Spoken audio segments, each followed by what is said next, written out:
Bullies picked on the new black girl. Big mistake. A minute later, they were begging. The slap of sneakers on concrete echoed down the sidewalk as Autumn Carter stepped off the bus and into her first morning at Maplewood High. Her hoodie was pulled halfway over her braided hair, earbuds tucked deep in her ears, eyes focused straight ahead. She didn't need the welcome party, but one was waiting for her anyway. Brad Covington stood with his arms crossed near the bike racks, flanked by two of his usual sidekicks, Ethan and Derek. Brad had the smirk of someone who'd never been told no in his life. He spotted Autumn the moment she stepped onto school grounds and elbowed Ethan. "There she is," he muttered. "The new girl from Detroit. Heard she had to switch schools after a fight. Wonder if she brought her little gang with her." Ethan snorted. "She's tiny. Look at her. She probably cried her way here." They moved forward in a pack. Autumn saw them coming from the corner of her eye, but kept walking. Her mother had warned her to keep her head down. "Let this place be a clean start, baby," Denise had said last night as she helped unpack boxes. "No more fighting. You're not there anymore." But clean slates were hard to keep when boys like Brad looked at you like you didn't belong. "Yo," Brad called out. "You deaf or just rude?" Autumn slowly pulled out one earbud, her face unreadable. "Excuse me?" "I said," Brad took a step closer. "When someone speaks to you, it's polite to answer, or maybe they don't teach that wherever you came from." "Detroit," she said plainly. "And yeah, we teach respect, especially when someone's 3 inches from getting their face cracked on the pavement." Derek let out a laugh. "Yo, she's got a mouth." Brad's eyes narrowed. "You threatening me?" Autumn didn't flinch. "Just giving you the same courtesy you gave me." That was the moment everything snapped.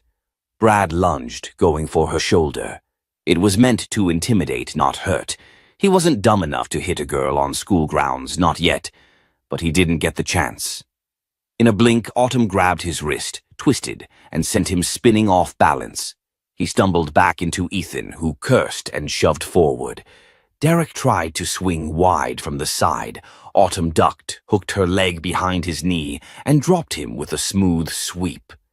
Ethan lunged, fists raised, only to catch a controlled palm to the chest that sent him reeling back into the bike rack. Brad got up, eyes blazing. "You think you're some kind of ninja freak?" Autumn stepped back into a calm stance. "No, I just don't like bullies." Phones were already out. The crowd that had gathered, students heading into school, a few lingering by the front steps, erupted in shocked murmurs. Some were cheering, a few were filming. And in the background, the vice principal's voice crackled over the intercom, announcing first period like nothing had happened. Autumn exhaled and picked up her backpack. She didn't say another word, just walked past the crowd like nothing happened. But inside, her heart was pounding. That wasn't the plan. 2 hours later, Autumn sat outside Principal Anderson's office, arms folded, face neutral. She could hear the low murmurs from inside, probably Brad's parents and someone from the district. Her mother hadn't arrived yet. The secretary, a silver-haired woman named Ms. Lyle, gave her a sympathetic glance. "You doing okay, hon?" Autumn nodded, but her jaw was tight. The door finally opened. Principal Anderson, tall, mid-50s, with a shaved head and deep lines around his eyes, gestured for her to enter. She walked in and sat. Her mother, Denise, had just arrived and looked rattled.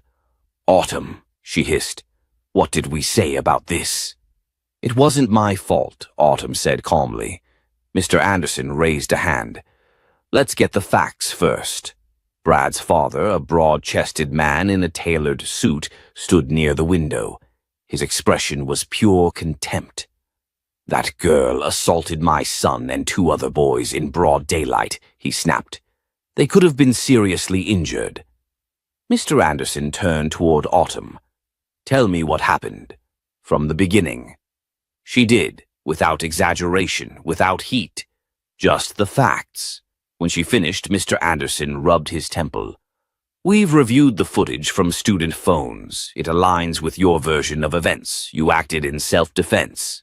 Mr. Covington sputtered. Self-defense. She took down 3 boys like she's trained for combat. Autumn met his eyes. Because I am. The room fell quiet.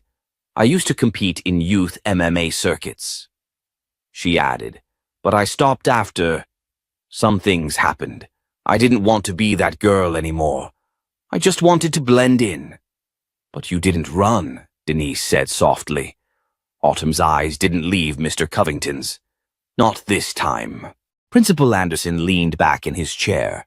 There will be no punishment. However, I will be requesting a review of our student code of conduct regarding harassment. And, Mr. Covington, I suggest you speak to your son about respect. Brad's father stood abruptly. This isn't over. No, Anderson agreed, but it should be. When he left, slamming the door behind him, Denise looked at her daughter and sighed. I told you not to draw attention. I know, Mama, Autumn replied, but what was I supposed to do? Let him grab me? Denise shook her head, but not in disappointment. There was pride hidden beneath the worry. You always had fire, she said. Guess I should have known it'd follow us here. Later that afternoon, as Autumn walked to her locker, something unexpected happened. A girl approached her. Short, Latina, maybe a sophomore. Hey, I'm Riley. That thing you did, that was badass. Autumn blinked. Thanks? Seriously. Some of us have been dealing with Brad and his crew for months. No one ever stood up to them like that. You made them look stupid. It was beautiful. More students started approaching. Some offered high fives. Others whispered, You good? Or that was amazing. One girl, tiny, with bruises barely hidden under her sleeve, asked quietly, Could you maybe teach me how to do that? You know, defend myself. Autumn hesitated, then nodded. Yeah, she said. Yeah, I could. In her heart, she knew this was the beginning of something much bigger than she planned. And maybe, just maybe, her fighting days weren't behind her after all. Not if it meant protecting those who couldn't protect themselves. Not if it meant making sure no one had to walk through those school gates in fear ever again. It had only been 3 days since the incident at the bike racks, but Autumn Carter already felt the shift. Not just the way people looked at her in the hallways, wide-eyed, whispering, or the subtle nods from kids she didn't even know. It was deeper than that. It was the way some students walked straighter now, like her presence gave them permission to hold their heads a little higher. Still, not everyone was cheering her on. As she made her way to the cafeteria, she could feel the eyes of the administration on her. Mr. Reed, the assistant principal, seemed to hover near her classes more than necessary. Even some teachers had started giving her that look, the one that said, We're watching you, as if her calmness was a performance and not who she truly was. She slid into a seat at the edge of the cafeteria, away from the crowd. Jessica Morales, the girl who'd approached her the day before, soon plopped down beside her with a tray of pizza and fries. You know people are calling you the ghost now? Jessica grinned, biting into a fry. Like, because you just appeared out of nowhere and made 3 dudes disappear in a minute. Autumn rolled her eyes, though a smile tugged at the corner of her mouth. That's ridiculous. It's awesome, is what it is. And get this, Brad's not back yet. Word is, his dad's threatening to sue the school unless they expel you. Autumn's smile disappeared. Of course he is. Jessica leaned in. Don't let that shake you. Everybody knows what happened. You didn't start it. Doesn't always matter, Autumn said quietly. Before Jessica could respond, a voice rang out from across the cafeteria, loud, sharp. Hey, Karate Kid, you taking students yet? All heads turned. It was Shane Hollister, a varsity linebacker with a mean streak and a mouth to match. He stood with his arms folded near the lunch line, grinning like he was holding court. Because my little sister could use some help, he went on, loud enough for the room to hear. She's 6. Probably would have done a cleaner job than what you pulled. Laughter broke out at a few tables. Jessica stiffened. Autumn didn't move. Then she stood, walked slowly over to Shane's table, and looked him dead in the eye. "You think this is a joke?" Shane shrugged. "I think you got lucky. Brad wasn't ready. Maybe next time." "I don't care about Brad," Autumn interrupted, her voice low but steady. "But I'm telling you now, if you ever come at me sideways again, with jokes or threats or whatever that was, I won't be as polite next time." The table fell silent. Shane opened his mouth, then thought better of it. Autumn turned and walked back to her seat. Jessica let out a breath. "Okay," she whispered. "That was maybe even cooler than the biker rack thing." Autumn sat down, but her stomach was tight. She could feel it building. The backlash. It was only a matter of time before someone tried something worse, and she was right. That evening, as she walked home down an old residential street lined with bare trees and flickering street lamps, a black SUV slowly pulled up alongside her. She stopped. The tinted window rolled down. It was Brad's father. "Miss Carter," he said coolly. "Care to step in and talk?" Autumn's jaw clenched. "No, thank you." He smiled, but it didn't reach his eyes. "You're making quite the name for yourself. I hope you understand the position you've put this school and my family in. I defended myself. If your son wants a different outcome next time, maybe he should start by not attacking girls at 8 a.m. He chuckled bitterly. "You're bold, but bold doesn't mean untouchable. Not in this town." He drove off.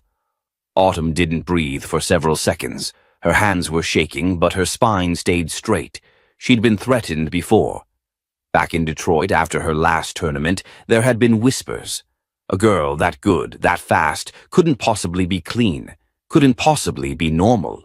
Her mother had pulled her from competition after a fight turned into a brawl outside the ring. But this was different. This wasn't just about fists. It was about power, about who got to be believed and who was expected to stay quiet. When she got home, her mom was waiting by the door. "Principal called me," Denise said.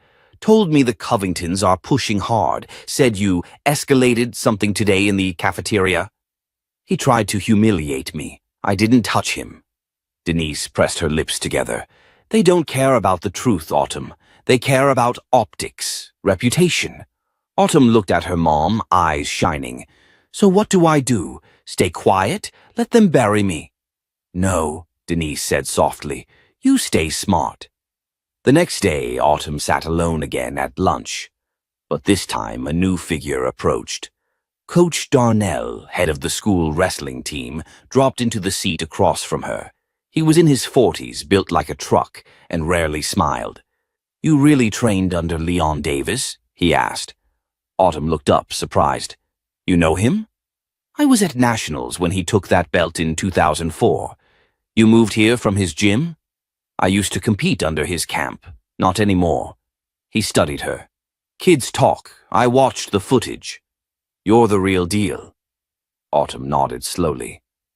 "You ever thought about starting a self-defense group? Informal, after school. Not sanctioned yet, but if it picks up, I could help you get approval." She blinked. "Why would you help me?" He glanced around the cafeteria. "Because I've been here long enough to know when a school needs a shift. You might be that shift." Autumn hesitated. "I don't want this to turn into a spectacle." "It already is," he said. "You can either let the story be written about you, or write it yourself." That night, Autumn sat in her room staring at the ceiling. For the first time in months, she didn't feel like she was running from something. She felt like she might be running toward it, and for the first time, that didn't scare her. Not one bit. The gym was silent except for the rhythmic thud of fists against a heavy bag. Autumn moved like a metronome, each strike measured, precise, and powerful.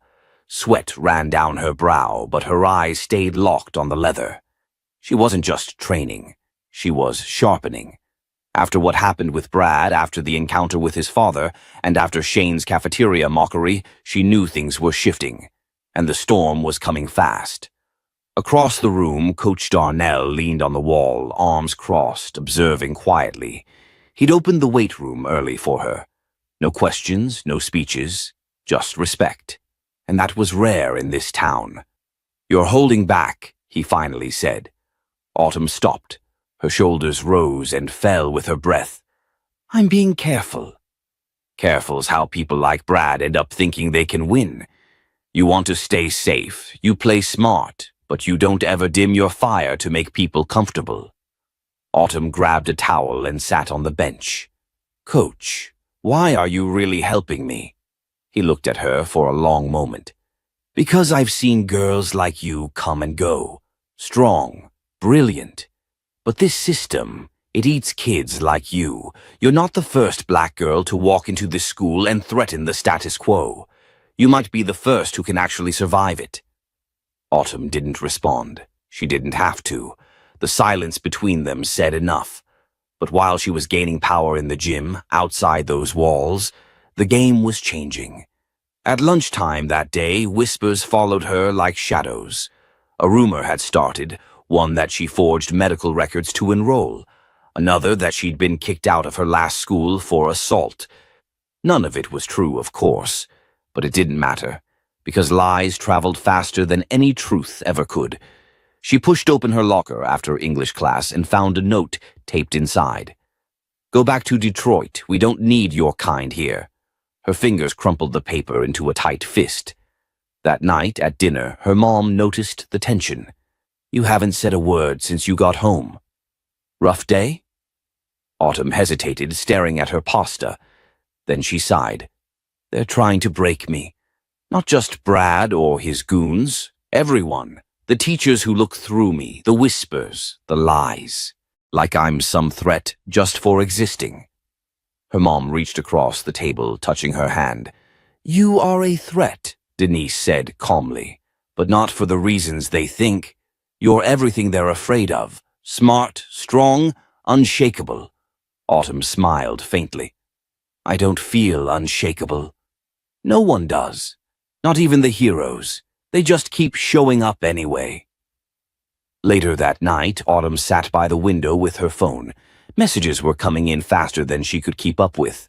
@Brad47 posted a video. "New girl's got anger issues. Maybe she needs a vacation or therapy." Underneath, comments flooded in. "She's probably on steroids." "Bet she snapped a neck back in Detroit. Thinks she's Ronda Rousey. LOL. Autumn stared at the screen, numb. Then a new message popped up. It was from a private account. No profile pic, just one sentence. "You want to fix this? Meet me at the East Bleachers. Midnight." She narrowed her eyes. This could be a trap, or it could be what she needed. Either way, she was done playing defense. At 11:59 p.m., Autumn pulled her hoodie over her head and slipped out the back door. The night was still, but the tension in her chest roared. When she reached the bleachers, a figure stood waiting in the dark. It was Shane.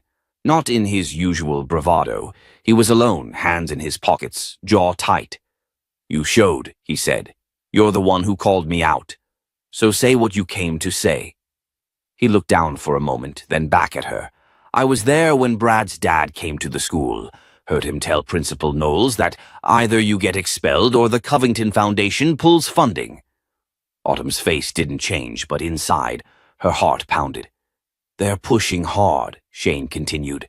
"But here's the twist. Knowles, he's not on their side, not fully. He wants things quiet, but he's not stupid." "Why are you telling me this?" "Because I saw the footage. Brad got what he deserved. And honestly," Shane sighed, "I'm tired of being part of their little game. They've got everyone scared, even staff. But you," he shook his head, "you're not scared. You don't know me." "No," he said, "but I want to." She raised an eyebrow. "I mean, I want to help," he added quickly. "Things are gonna escalate. And you're gonna need allies. People who know how the system works from the inside." She didn't answer right away. Finally, she nodded. "I don't trust you." Fair. But I'm listening. And just like that, the game shifted again. The next morning, a firestorm hit. Autumn arrived to school to find posters everywhere, photocopied images of her face, captioned with the words, unstable, violent, dangerous. They were plastered on lockers, bathroom mirrors, even slipped into teachers' mailboxes. But by second period, a new set of posters appeared, this time with Autumn's face again, only now with words like courageous, strong, unbreakable. At the bottom of the flyer, we stand with Autumn Carter. Shane had kept his word, and apparently so had others. More students began speaking up. One girl posted a video about being bullied by Brad last year. Another shared texts where he threatened her if she didn't go to prom with him. By the end of the day, the Covington's golden boy had cracks in his armor. And Autumn? She wasn't just surviving anymore. She was winning. Autumn Carter stood at her locker, her fingers clenched around the metal vent as whispers floated down the hall like smoke. The posters had been taken down, but the silence they left behind buzzed louder than the noise. No one dared speak to her directly, but everyone was watching. That afternoon, Principal Knowles called her to his office. "Miss Carter," he said, folding his hands as she sat across from him, "I assume you know why you're here. If this is about the posters, I had nothing to do with them." Knowles shook his head. "This isn't about the posters. It's about what's coming next." She sat up straighter. "Meaning?" "Brad's father, Lawrence Covington, he's not backing down. He's convinced you're a threat to his son, and by extension to this school. He's pushing the board to take disciplinary action." "For what? Defending myself?" "I agree with you, but this town doesn't always run on fairness. It runs on fear and money." Autumn's jaw tightened. "Then what happens now?" "I'm trying to buy you time," Knowles said, surprising her. "But you need to be smart. Whatever you do next, make sure it doesn't give them more ammunition." She stood to leave, but paused at the door. "And if that's not enough? Then I hope you've got more allies than I do." She didn't answer. Later that evening, Autumn and Shane sat under the bleachers behind the field. The fall air was crisp, and the distant sounds of football practice echoed like an old war song. "Why are you really helping me?" she asked, watching the sky dim. "I used to be like them," Shane admitted. "Not just Brad. I laughed at the jokes, ignored the stuff I should have stood up to.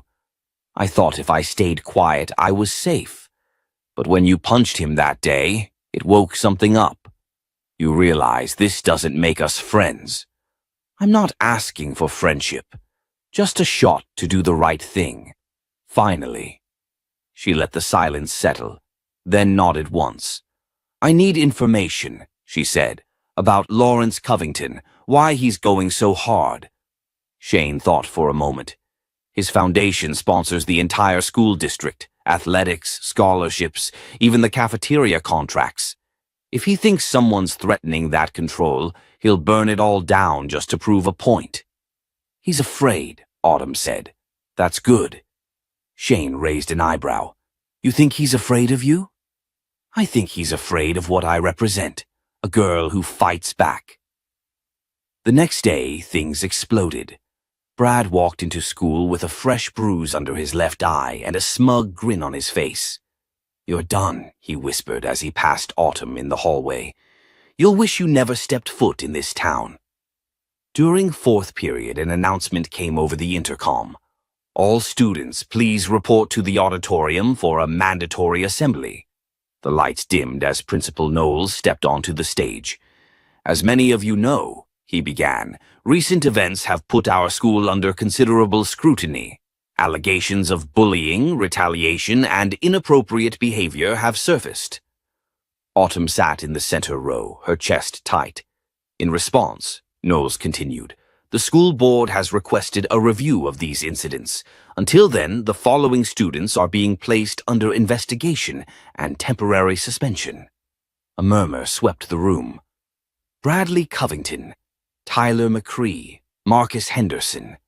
Gasps echoed as the boys stood, red-faced and furious.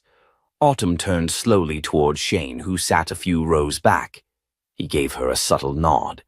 After the assembly, chaos erupted in the hallways.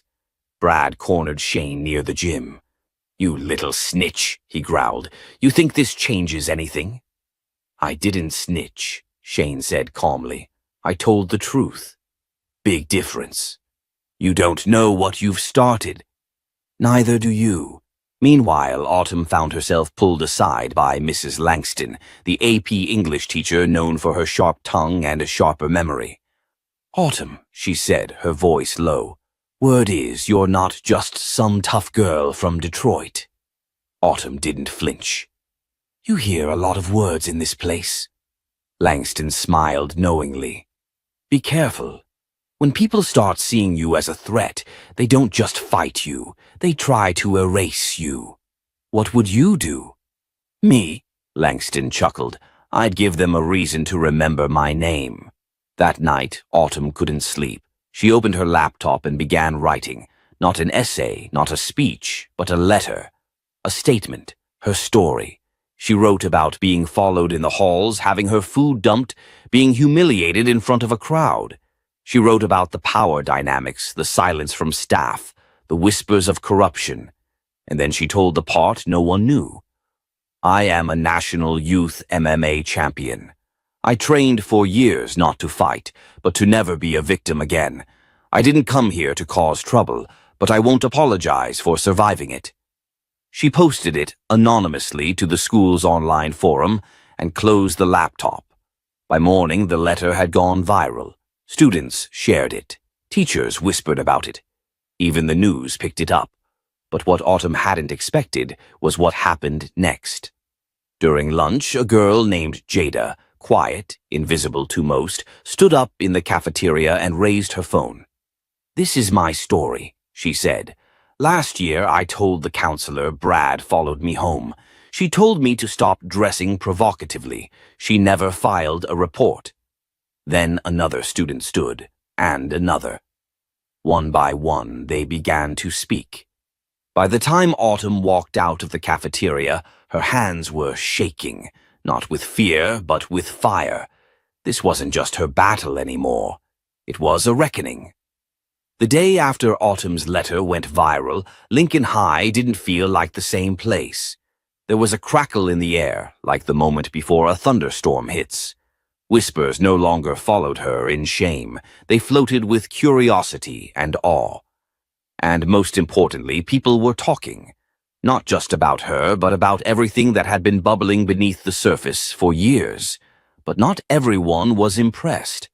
By third period, Lawrence Covington stormed into the school with his silk tie whipping behind him like a flag of war. He bypassed the front desk, burst into Principal Knowles' office, and slammed the door so hard that the glass rattled.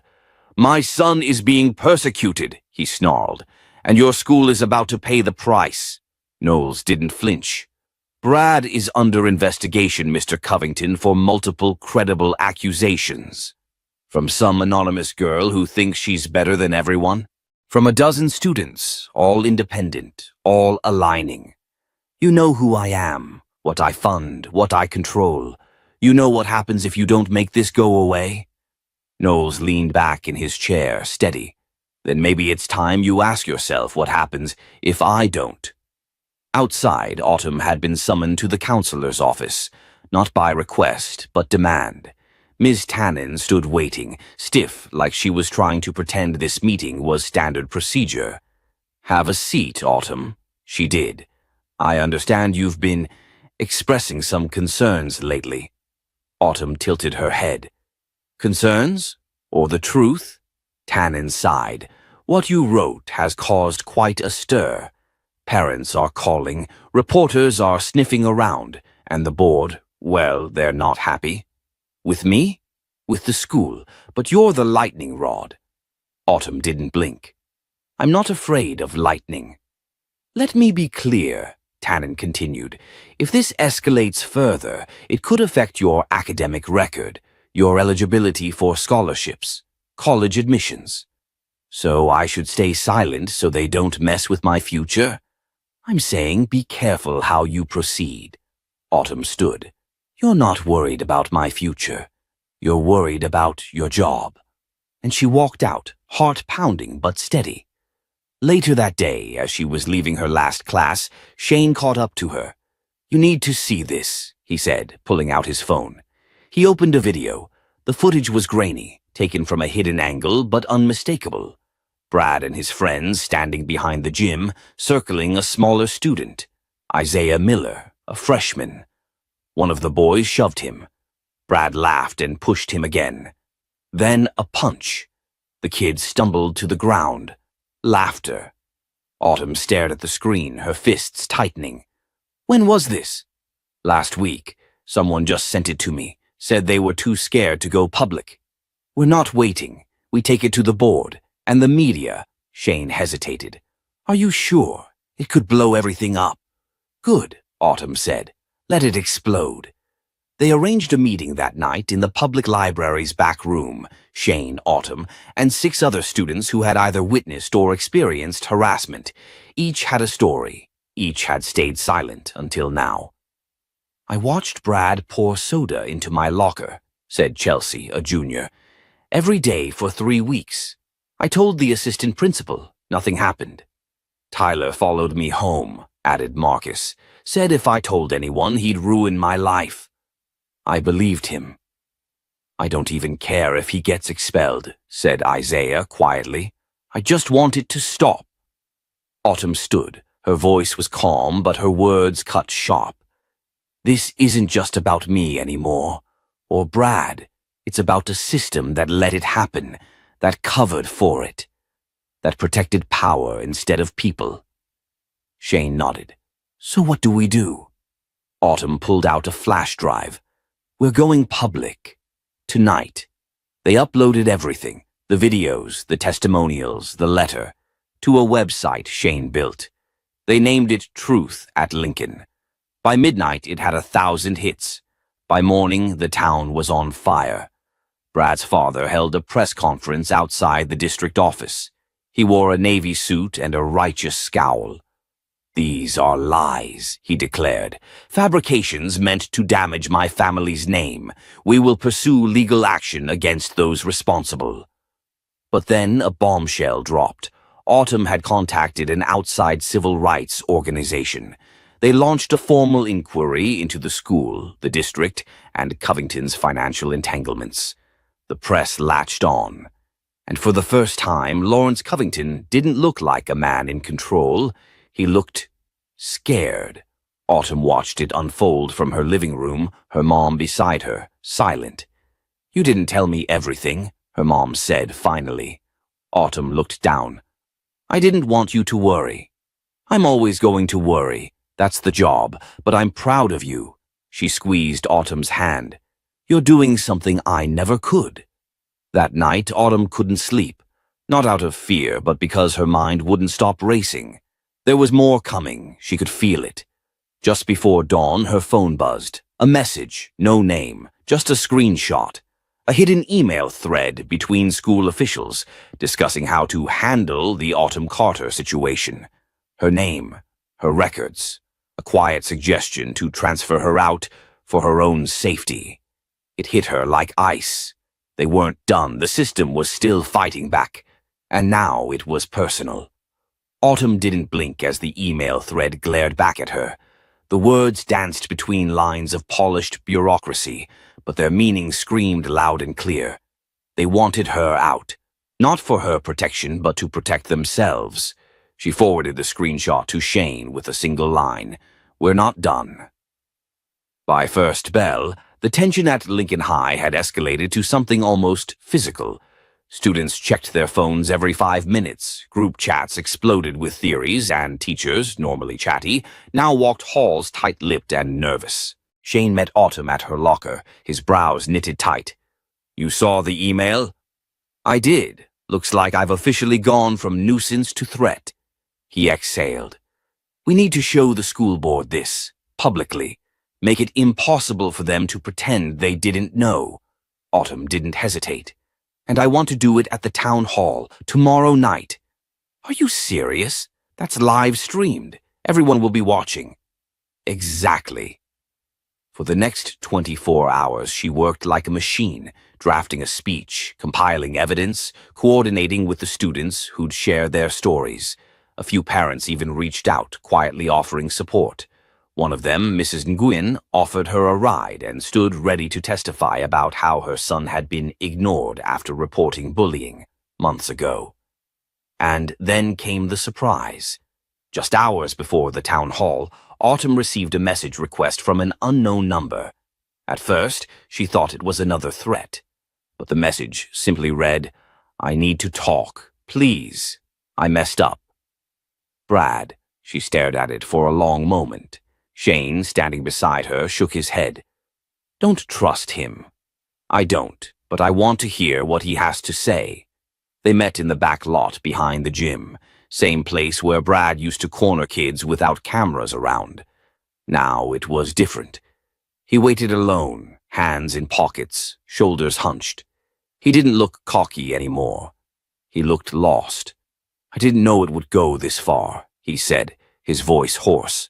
"You mean when you shoved Isaiah into a wall? Or when you dumped soup on me in front of the whole cafeteria?" Autumn's voice was calm, but sharp enough to draw blood. He flinched. "I thought it was just how things worked. You mess with people before they mess with you. You picked your targets, Brad. You didn't touch the football captain or anyone your daddy liked." He looked down. "I saw the site, the videos, the stories. I didn't know half of it.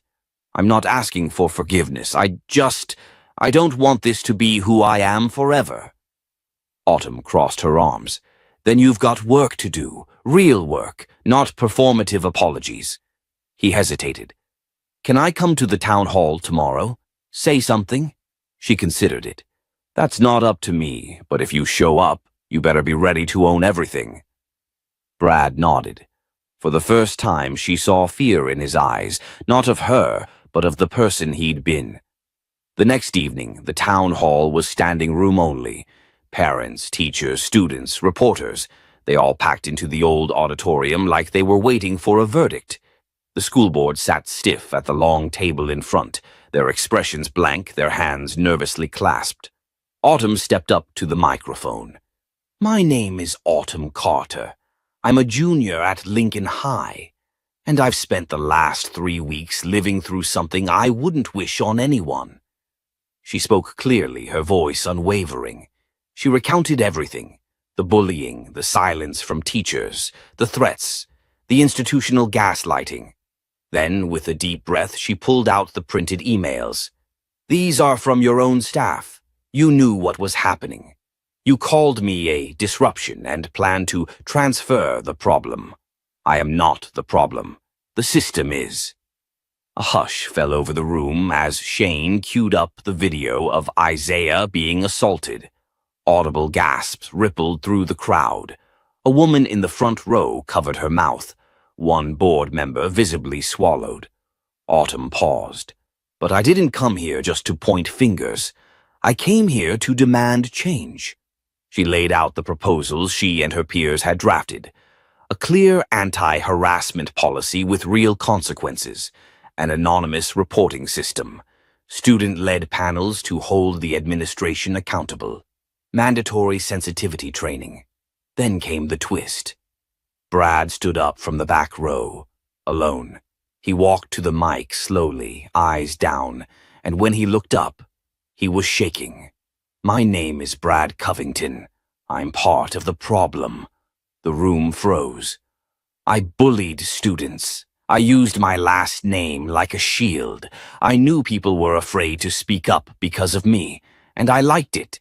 I didn't just fail as a person. I helped keep a whole system broken. And I'm sorry." The silence was heavy. Then a voice, Marcus from the library meeting, stood up. "Then help us fix it."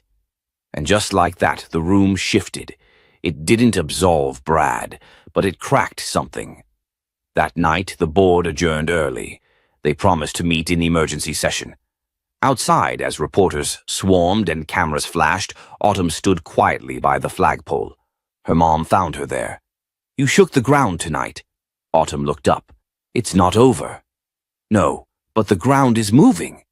And it was, not just for her, but for every student who'd ever felt small.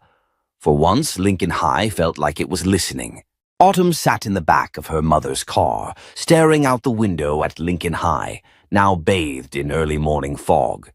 The night before still clung to her skin, the lights of the town hall, the electric hum of hundreds of people watching, the tremor in Brad's voice when he confessed.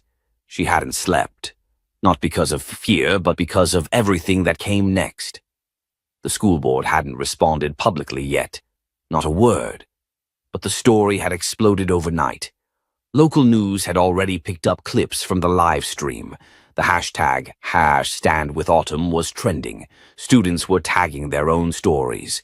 Teachers at other schools had started speaking up. As Autumn walked into school, the halls went quiet again. But it wasn't the same tension. People weren't avoiding her. They were looking. Some nodded. Others smiled. A few kids she didn't even know gave her a quick thumbs up before hurrying past. Shane met her at her locker, holding his phone like it was radioactive. They're having a closed-door meeting right now. Emergency board session. Parents are camped out in front of the administration building like it's a protest. It is a protest, she said. But just as quickly as momentum had built, something cracked the air. Her phone buzzed with a push notification. School board releases statement. Carter suspended for breach of protocol. What? Autumn's voice dropped. Shane blinked. No way, that can't be real. But it was. The statement, cold and sterile, accused Autumn of disrupting school order, violating privacy by sharing video evidence, and organizing unsanctioned gatherings. It framed her town hall speech as reckless behavior that endangered students' safety. It was signed off by the superintendent. Are they serious? Shane said, pacing in front of her. After all of this? After Brad's confession? They're still trying to paint you as the threat? Autumn felt the heat rush to her cheeks. Not from shame, but from rage. Her breath trembled in her chest, her fingers curling around her phone like it was a weapon. And then her mom called. Autumn, I just got the notice. It was emailed to the house. I'm already on my way to the district office. I'm coming with you. No, I need you to stay at school today. Mom, they just suspended me. What am I supposed to do, smile through math class? Her mom hesitated, then said, You started this movement by being present. Finish it the same way. Autumn hung up. When she turned the corner into the main hallway, the entire student body was gathered. At least 200 kids, all silent. At first, she thought something had happened. Then she saw the sign, a huge white banner strung across the lockers. If Autumn's suspended, we all walk. It took her a second to process it. Brad stood near the front. So did Marcus. So did Emily and Isaiah. Kids who hadn't spoken to each other since freshman year were now shoulder to shoulder. Shane handed her a megaphone. You said we needed to do this publicly. Autumn took it, stunned. Her voice cracked at first. I didn't ask you all to do this. Emily stepped forward. You didn't have to. You made it okay to not be silent. Brad nodded. They can suspend one of us. Maybe a few, but not all of us. The principal, Mr. Dorsey, came barreling down the hall with 2 security officers. Everyone back to class now. This is a direct violation of— No! It was Autumn's voice, clear, ringing over the megaphone. We're not going anywhere. Mr. Dorsey's face turned red. This is grounds for suspension, expulsion. Then expel all of us, Shane said. You don't have that authority, Emily added. This is peaceful protest. Teachers began filing into the hallway. Some stood behind the students. One even slipped his staff badge off and placed it in Autumn's hand.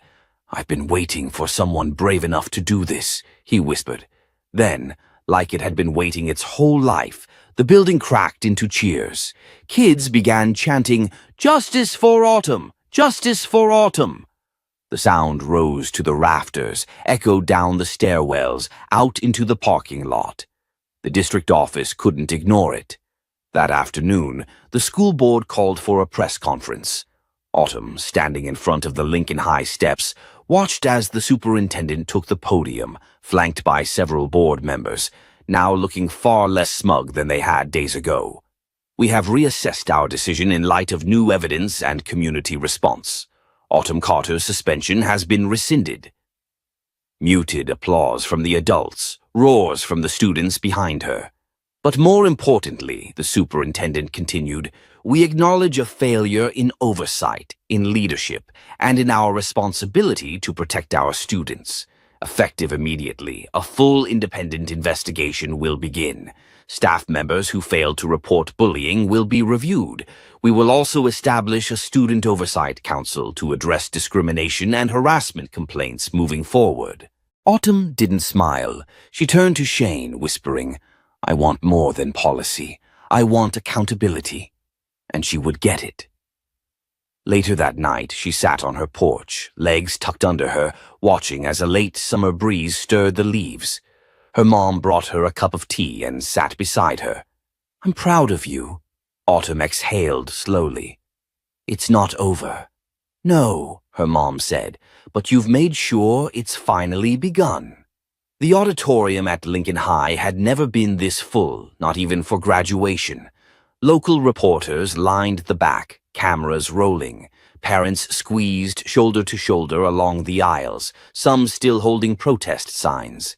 The school board sat tight-lipped at their long table on stage, trying to maintain composure. And in the center, standing tall under the stage lights, was Autumn Carter. She wore a simple black jacket and jeans, but she might as well have been wearing armor. Her expression was steady, voice clear, and posture unshaken. The same girl who once sat quietly in the corner of the cafeteria was now addressing the entire town. "I never wanted to be the center of this," she began, "but when you're pushed into a corner and told to shrink, sometimes the bravest thing you can do is stand." Her voice echoed through the room. Every eye stayed on her. "I didn't speak up because I wanted attention. I spoke up because I was tired. Tired of being treated like I didn't belong. Tired of pretending to be invisible so I wouldn't be targeted. And tired of watching other kids go through the same thing while the people in charge looked the other way." Autumn paused. "You all heard the recordings. You saw the bruises. You watched Brad admit what he did. But the scariest part, it wasn't the bullying. It was knowing that if I hadn't recorded it, I would have been blamed." Gasps rippled through the crowd.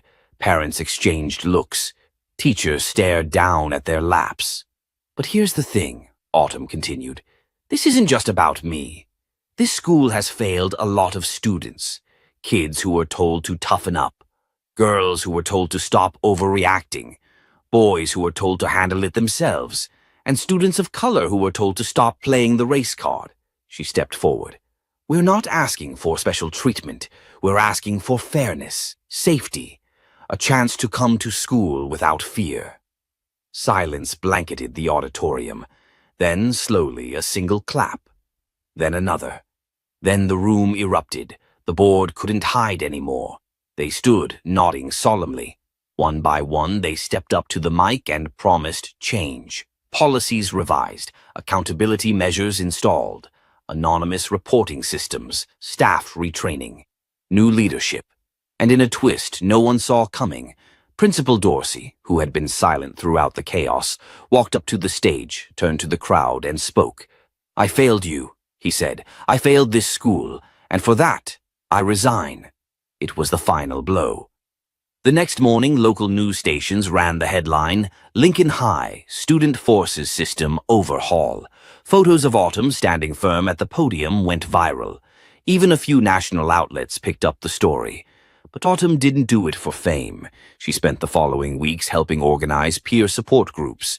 She worked with Ms. Jefferson to host open forums for students to talk about what they'd been through.